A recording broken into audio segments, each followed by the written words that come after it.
Le jour de mon mariage reste gravé dans ma mémoire comme le plus beau jour de ma vie. J'avais 25 ans, j'étais rayonnante dans ma robe blanche, et mes parents ne pouvaient cacher leur fierté.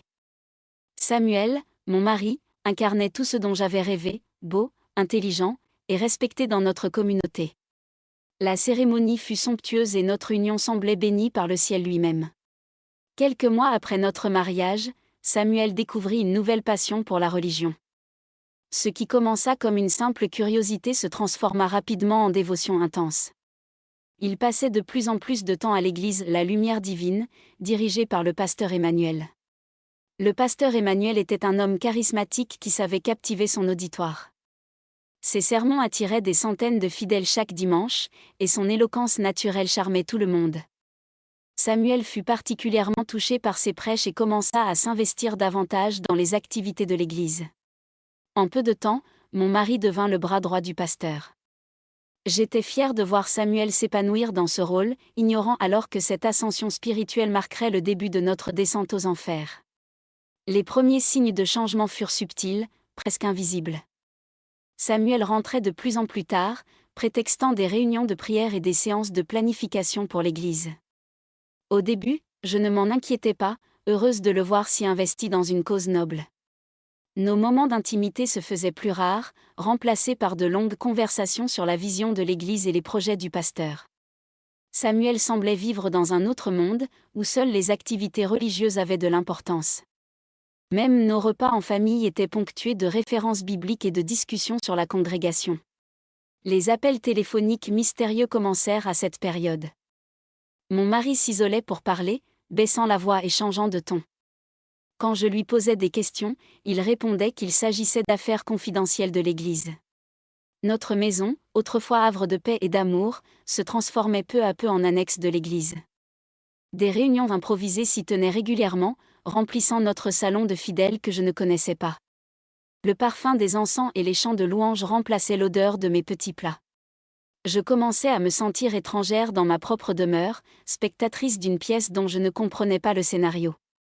Mais le pire était encore à venir.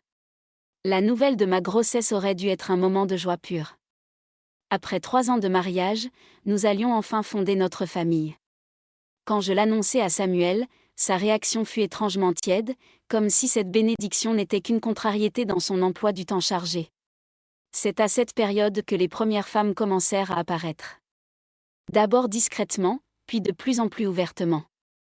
Des sœurs en Christ qui avaient besoin d'être conseillées, guidées, sauvées. Samuel les recevait dans notre salon, parfois tard le soir, pendant que je souffrais des nausées de ma grossesse. Une en particulier, précieuse, une jeune femme à peine sortie de l'adolescence, semblait avoir un accès privilégié à notre maison. Elle arrivait sans prévenir, s'installait comme chez elle, et Samuel la couvait d'un regard que je ne lui connaissais plus. Les rumeurs commencèrent à circuler dans le quartier. Les voisines me regardaient avec pitié, mais personne n'osait me dire la vérité en face. Mon ventre s'arrondissait pendant que mon cœur se brisait en 1000 morceaux. Un soir, rentrant plus tôt d'une visite chez ma mère, je les surpris ensemble dans notre chambre conjugale. Le choc fut si violent que je perdis connaissance. Je me réveillai à l'hôpital, dans un lit blanc et froid. Les médecins m'annoncèrent la terrible nouvelle, j'avais perdu mon bébé. Le stress, le choc émotionnel, tout avait contribué à ce drame. Samuel était là, l'air troublé, mais ses excuses sonnaient fausses. Les jours qui suivirent furent un brouillard de douleur et de désespoir. Ma mère vint s'installer chez nous pour prendre soin de moi, lançant des regards désapprobateurs à Samuel qui continuait ses activités à l'église comme si rien ne s'était passé. Le pasteur Emmanuel vint nous rendre visite, parlant de l'épreuve divine et de la nécessité de garder la foi. Ses paroles hypocrites me donnaient la nausée. Il y avait quelque chose dans son regard, dans sa façon de poser sa main sur l'épaule de Samuel, qui me mettait mal à l'aise. Les fidèles défilaient à la maison, apportant des plats et des prières. Mais personne ne semblait voir ou vouloir voir la vérité. Mon mari avait trahi notre alliance devant Dieu et les hommes, et cette trahison avait coûté la vie à notre enfant. Je commençais à me poser des questions sur cette église qui avait transformé mon mari en étranger, sur ce pasteur dont l'influence semblait grandir de jour en jour. Les années passèrent, creusant un fossé toujours plus profond entre Samuel et moi. Les missions pour l'Église se multiplièrent. Mon mari partait parfois des semaines entières, prétextant des retraites spirituelles ou des voyages d'évangélisation. Ces absences suivaient un schéma étrange, elles coïncidaient souvent avec les déplacements du pasteur Emmanuel. Samuel revenait de ces voyages différents, plus distants, parfois agités. Les explications qu'il me donnait manquaient de cohérence, mais je n'avais plus la force de questionner. Un jour, une nouvelle fidèle de l'Église, une femme d'âge mûr nommée Mama Rose, vint me trouver. Après s'être assurée que nous étions seuls, elle me parla des rumeurs qui couraient sur le pasteur Emmanuel. Des histoires troublantes sur ses préférences particulières, sur la vraie nature de ses relations avec certains hommes de l'Église. Je repoussai d'abord ces insinuations, refusant de croire que notre communauté religieuse puisse cacher de tels secrets. Mais les paroles de Mama Rose firent leur chemin dans mon esprit, éclairant sous un nouveau jour certains comportements que j'avais observés. Les regards appuyés, les contacts physiques qui s'attardaient un peu trop longtemps, les réunions à huis clos. Tout prenait un sens nouveau et terrifiant. La décision de faire suivre mon mari ne fut pas facile à prendre. J'avais économisé en secret pendant des mois, prélevant de petites sommes sur le budget du ménage. Le détective privé que je contactais était un professionnel discret, recommandé par une amie.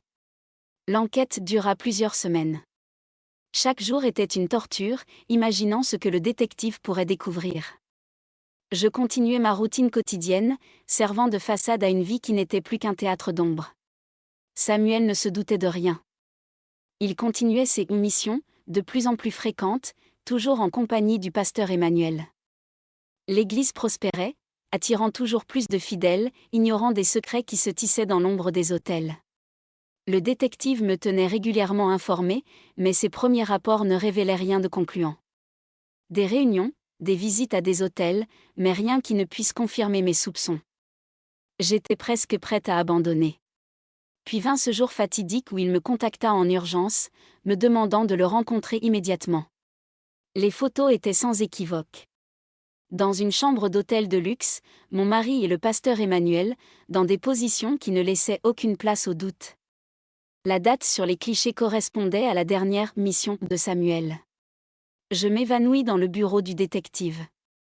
Quand je repris conscience, il m'expliqua qu'il avait aussi des vidéos, des enregistrements audio, des reçus d'hôtel.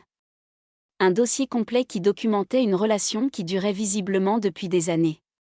La trahison était double. Non seulement mon mari m'avait trompé, mais il avait participé à une mascarade qui touchait toute notre communauté. L'homme qui prêchait la morale le dimanche vivait dans le mensonge le reste de la semaine. Le détective me conseilla de bien réfléchir à ma prochaine action. Ces preuves étaient une arme puissante, mais dangereuse. Il me mit en garde contre les possibles vengeances, sachant le pouvoir et l'influence du pasteur dans notre communauté. Je passai plusieurs nuits à pleurer, à prier, à réfléchir à ce que je devais faire de ces informations qui pesaient maintenant sur ma conscience. Un dimanche matin, alors que l'église était encore vide avant le premier service, je me rendis au bureau du pasteur. Samuel était déjà là, comme je m'y attendais. Les voir ensemble, feignant la dévotion et la droiture, me donna la force nécessaire pour ce qui allait suivre. Je déposai les photos sur le bureau, une par une, méthodiquement. Leurs visages se décomposèrent, passant de la surprise à l'horreur, puis à la peur. Le pasteur tenta de prendre la parole, mais je le coupai net, sortant mon téléphone pour leur montrer que j'avais aussi les vidéos. Ma voix ne tremblait pas quand j'énonçai mes conditions, un divorce rapide, tous les biens que nous avions acquis ensemble, et leur démission de l'Église. En échange, les preuves resteraient secrètes. J'avais pris soin de préciser que des copies étaient en lieu sûr. Samuel essaya de me toucher le bras, de m'attendrir avec des larmes qui me semblaient aussi fausses que sa dévotion. Le pasteur, lui, calculait déjà, cherchant une échappatoire, une façon de retourner la situation à son avantage. Mais j'avais prévu leur réaction. J'avais passé trop d'années à les observer, à voir comment ils manipulaient les autres. Cette fois, c'était moi qui avais le contrôle. Les jours qui suivirent furent intenses. Samuel et le pasteur parlèrent à mon avocat et préparèrent des documents. Le pasteur utilisa ses connexions pour accélérer les procédures de divorce, craignant que le scandale n'éclate.